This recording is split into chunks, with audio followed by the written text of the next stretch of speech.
அகண்டத்தை ஏற்றி அகையிருள் நீக்கிட குருவாய் வருவாய் அன்னையரே.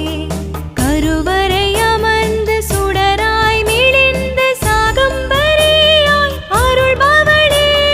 தக தக தகவென்று தங்கத்தில் ஜொலித்து அகிலம் காக்கும் பங்காரம்மா. மஞ்சள் காப்பினில் மங்களம் அருளும் மரகத வடிவே